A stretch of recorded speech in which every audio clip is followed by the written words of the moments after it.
जय हिंद विद्यार्थी मित्रांनो, मी अविनाश पाटील, मुंबई पोलीस. मित्रांनो, भरपूर मुले पोलीस भरतीची तयारी करत असतात, आर्मीची तयारी करत असतात, बरोबर.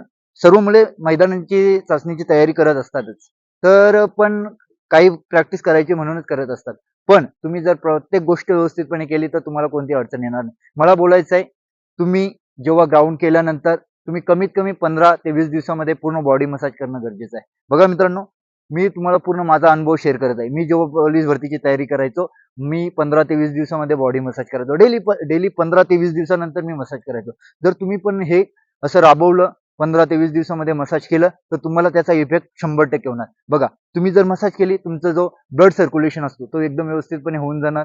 त्याच्यानंतर तुम्ही तुमचा बॉडीचा जो मसल एकदम फ्रीपणे होऊन जातो. आपले 100 मीटरची स्प्रिंट मारताना किंवा 1600ची प्रॅक्टिस करताना किंवा गोळाफेकचा वर्कआउट करताना आपली बॉडी पूर्णपणे जाम होऊन झालेली असते. म्हणून तुम्ही जर 15 ते 20 दिवसामध्ये तुम्ही मसाज केली बॉडीची, तर तुम्हाला 100% त्याचा फायदा होईल. आणि जेव्हा तुम्ही मसाज करण्यासाठी जाणार, मसाज बघा भरपूर प्रकारचे आहेत. तुम्ही पोलीस भरतीची तयारी करत आहेत, बॉडी बिल्डिंग करत नाहीत. मग जेव्हा तुम्ही मसाज करण्यासाठी जाणार, तेव्हा त्यांना सांगायचं का मी पोलीस भरतीची प्रॅक्टिस करतोय. माझी जी मसाज असेल ती पूर्णपणे नॉर्मल करा. म्हणजेच तुमच्याकडे जास्त प्रेशर नाही देणार. जास्त मसाज प्रेशर दिल्यामुळे आपला मसल रेड कलरचा आपला रक्त मरून जातो. म्हणून नॉर्मल मसाज करा.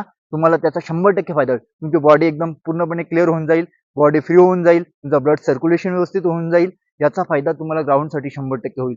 100 मीटरला सुद्धा तुमची स्प्रिंट चांगली बसेल. 1600 मीटर सुद्धा प्रॅक्टिस तुमची व्यवस्थितपणे होईल. तुम्ही म्हणजेच मसाज करण्याचा उद्देश असा आहे, तुम्ही कोणत्याही इंजुरीपासून तुम्हाला कोणती इंजुरी होणार नाही, इंजुरीपासून सावध होणार.